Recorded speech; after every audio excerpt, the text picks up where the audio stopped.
本片含有亚种3真名剧透，在意者请速离去。行くぞ，関喽！啊，抱歉，错棚了。亚种特1.3剑豪7番胜负正式开场了。不同于亚种1的尔虞我诈、头脑战的风格，亚种2的奇幻世界大探险，这次亚种3来到了充满日式风情的空想年代，一个充满了剑士、杀戮、血腥、刀刃相交的尸山血河舞台。严格说起来，剑豪7番胜负是在致敬1964年小说家山田丰太郎的作品《魔界转生》。原本的故事在讲述德川家光时期，森宗义宣复活了7位高超的剑士，并配合大名德川赖宣叛变。为了阻止这一切，大家最熟悉的柳生十兵卫与他的弟子们踏上了旅程。好啦，我们白话一点，就是一个长着柳生头的洛克人要打倒七王，并且解决掉幕后黑手的森宗博士。唯一不同点大概就是不用在敌人城堡重新打一次7个剑士就是了。原作的7个复活剑士分别是天草四郎、宫本武藏、荒木佑佑卫门、柳生立言、田宫房太郎国宗、柳生淡马守宗举和宝藏院应顺。亚种3呢，由于武藏姐姐要担任主角，天草就不要再鞭尸她，只有最后2位是重复的，其他都是 FGO 加进去。那我们来看看亚种3到底有哪些剑豪们吧。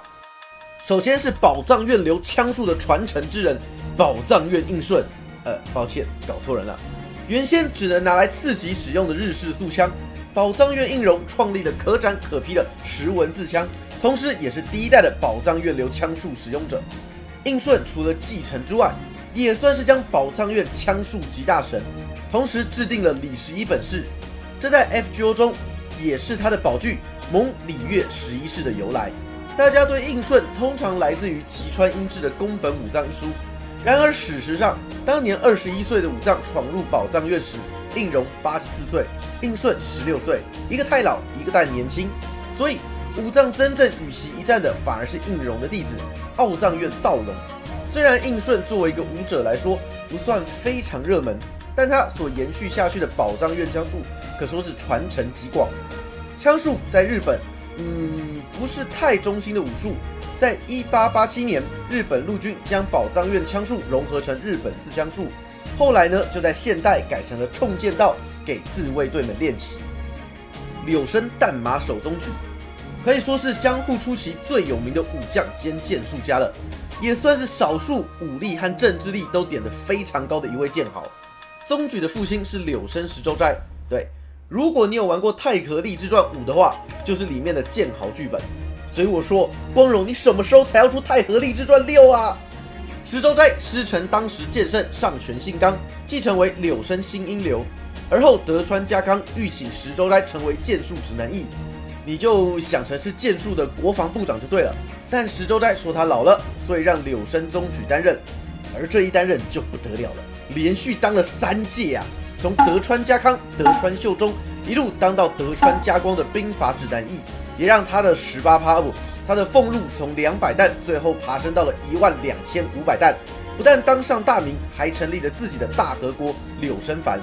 以剑术家来说，他的地位可讲前无古人后无来者。要说他是武者中武精无双的达人，这点完全不夸张。顺带一提，大家也很熟悉的独眼龙柳生十兵卫就是他的长子。日本最有名的历史，除了战国之外，就是源平和战了。大家很熟悉，在 FGO 也有登场的源义经，也是此时的人物。虽然史实的义经是个男人 ，but 源平和战时期还真的有个非常著名的女武将，那便是本段的主角八御前。在提到八御前的时候，一定要先提她的老公木曾义重，他是义经和源赖昭的堂兄弟。曾经一度将敌人的平家打得跟小狗一样，而被受封为续将军，威势无人可挡。可惜因为性格傲慢暴躁，导致人望暴跌，更甚众叛亲离，可说是一个武力满分、政治情商0分的悲剧历史人物。要说的话，有点像我们熟知的项羽那种感觉。八御前便可说是我们这位木曾义重的妻子兼大将。最后，木曾义重如同项羽一般被逼到了死局。临死前不希望八御前与他一同共赴黄泉，并命其逃脱。八御前顺手砍下了一个来袭的名将脑袋后，便策马离去。义仲死后便没有了他的消息。当然，你们知道后续众说纷纭，最有力也广为人知的便是出家维尼，而他的宝具也可看出，对于无法与义仲一同赴死，是他心中永远的遗憾。加藤断藏之名来自于江户时期的译文野史故事记载上，也常常在文学中写作非加藤或是冤加藤，你就知道此人必定也是个跳跃高手。我想应该和觉兹觉拉不相上下。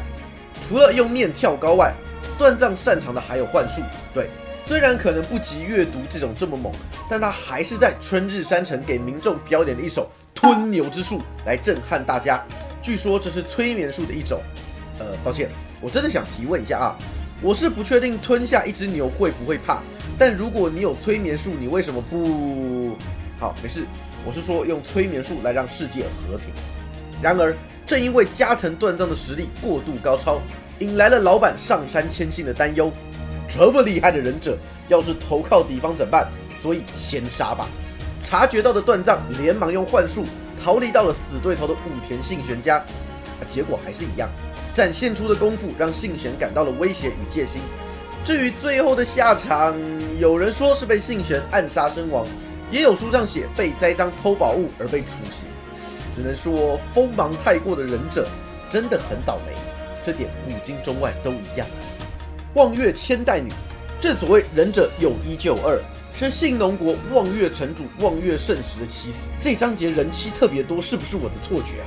同时还是巫女一族的头领。望月千代这名字最早被提及，是来自于1930年日本巫女史一书中，提到她是甲斐和信浓两国的巫女统帅，而后从武田信玄处收到了朱印状，你就想成是公文一类的东西即可，负责巫女的相关事务。怪啦，到这边都还只是个巫女，那么大家在战国无双、PAD 这些游戏中所熟知的女忍者望月千代女到底怎么来的呢？这来自于历史考证家道元史生在自己著作里的推论。从第4次川中岛合战后，胜时过世，望月千代女被信玄挑选上培养巫女，再派出巫女去进行间谍行动，收集情报，而望月千代女自己也作为忍者。这个推论呢，就借由1991年的忍者相关历史读本广为人知。近年也有许多反驳这种说法，像是朱印状可能是伪造，下落不明，间谍活动又都是脑补。至于到底是什么真相，恐怕现在也没有人知道了。不过这些故事也正好完美地解释了为什么望月千代女会随着灵机提升而改变自己的外貌。佐佐木小次郎因为与宫本武藏在岩流岛上的决斗广为人知，但相较于其他在历史上留有足迹的剑豪武者们，佐佐木小次郎反而是唯一一个存在沉迷的人物。由于他的姓氏，最有名的说法是来自于丰前国的豪门贵族，拜师于富田氏元和中卷自斋两位小太刀流为主的师傅，之后任职于安艺国的毛利氏，武者修行习得了厌反这招剑术，创立了岩流。而后与宫本武藏在周岛上决斗而死，这是大部分人所熟知的佐佐木小次郎。然而，由于各个碑文或是传记的差异极大，连名字都有小次郎、小次良，甚至是上田宗入、多田侍郎这类看起来完全不同人的记录存在。连那场硕古震惊的决斗也有着补刀、持刀、烙人各种不同的故事，所以佐佐木小次郎在历史上的身份十分沉迷。从这点来看，Type Moon 的小次郎设定倒还真的非常到位呢。要说古今中外日本最知名的剑豪宫本武藏，大概就非他莫属了。除了有各种版本，像是电影的、电视剧的、复活的、机器人的，跟前面那个人组队去抓神奇宝贝的，长得像童生一马的。由于有着2天1流几近注册的双刀架势，可以说只要想到2刀流，就会想到宫本武藏。不过小提一下，其实武藏真正拿过2刀的时间并不多，大部分还是单刀作战比较有优势。同时，你们一定也很奇怪，为什么这人在 FGO 里面的名字这么长呢？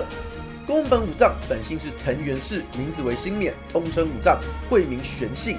在他最有名的著作《五轮书》中，自称新冕武藏，守藤原玄信，这就沿用到了 FGO 里面。相较柳生宗矩在军阵上发光发热，武藏则以他的战绩出名。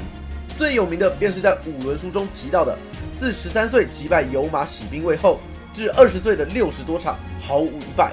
而与吉冈一家的决战，武藏在战胜门主汉崎帝后，面对全门生的围剿，依然能全身而退，实乃让他成名的最高峰。晚年武藏则是在熊本城底下士官，也有个300担的俸禄，以一个剑客来说着实不差。但跟前面提到的那位一比，就知道柳生宗矩有多么厉害了。以上便是此次亚种特 1.3 新出场的角色们。当然 FGO 在游戏中也做了某程度的设定变更，也有可能看到我们熟悉却又不同人的角色出现在战场上呢。即便如此，我们还是能够从灵机图甚至是命名技能面上看到制作和设定上的巧思，一方面去连接过去，一方面独创出自己的特色。我想这也是 FGO 现在能够占有一席之地很大的原因吧。喜欢影片的话，欢迎大家按个订阅、点个赞，也可以加入会员支持下 DA。我们下支影片见喽，拜拜。